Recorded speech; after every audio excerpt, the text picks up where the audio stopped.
Ports bill 2025. ఇందుకే ఈ bill సారాంశం ఏంటి? పార్లమెంట్లో ఈ బిల్ ఈరోజు పాస్ అయింది. ఈ బిల్లు సారాంశం ఏంటో ఒకసారి తెలుసుకునే ప్రయత్నం చేద్దాం. Hi friends, welcome back to నివేదిక. నేను మళ్ళీ ముందుకు ఇంపార్టెంట్ వీడియోతో వచ్చాను. ముఖ్యంగా ఈ మధ్య కరెంట్ అఫైర్స్లో భాగంగా ఎకానమీకి సంబంధించి చాలా ఇంపార్టెంట్ కరెంట్ అఫైర్స్ వస్తున్నాయి.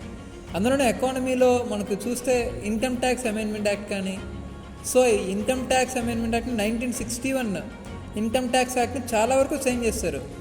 మనం చూసుకున్నట్లయితే హాల్ ఫ్రేమ్ స్ట్రక్చర్ కానీ, అది ఇంకా ఈ రీఫండ్ సిస్టమ్ కానీ, ఇవన్నీ కూడా డిటిఆర్ కానీ, సో ఇవన్నీ కూడా కొత్తగా మనకి ఇన్కమ్ ట్యాక్స్ అమెండ్మెంట్లో పెట్టారు.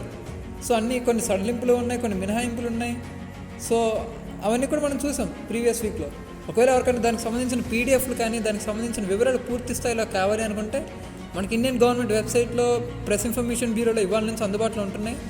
సో ఒకసారి చూసుకోవచ్చు. ఎందుకంటే ప్రెసిడెంట్ అప్రూవల్ కూడా ఇంకా బిల్లుకి వచ్చేసింది కాబట్టి, సో గెజిట్ నోటిఫికేషన్ రావడం మాత్రమే మిగిలింది. కొన్ని గవర్నమెంట్ వెబ్సైట్స్ ఇప్పటికే దానికి సంబంధించిన డీటెయిల్స్ పోస్ట్ చేస్తున్నాయి.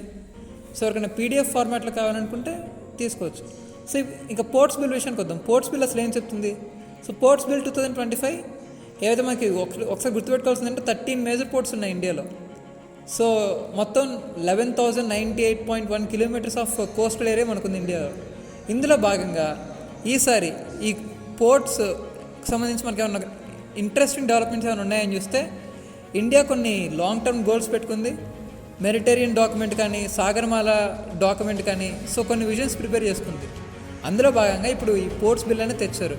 సో ఈ బిల్లు సారాంశం ఏంటంటే, కొన్ని టెక్నాలజీ ముఖ్యంగా మ్యారిటైమ్ బోర్డ్స్ స్టేట్స్లో ఏర్పాటు చేయడం, అదేవిధంగా స్టేట్స్ కూడా కొన్ని మ్యారిటైమ్ బోర్డ్స్ని ఏర్పాటు చేయాలి.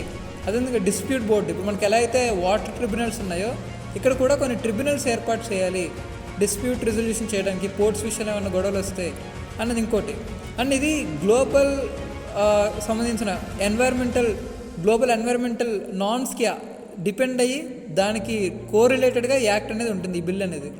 సో ఇది ఈ బిల్లుకి సంబంధించిన మనకి important updates friends. Like, share and subscribe our channel for more interesting updates. Thank you.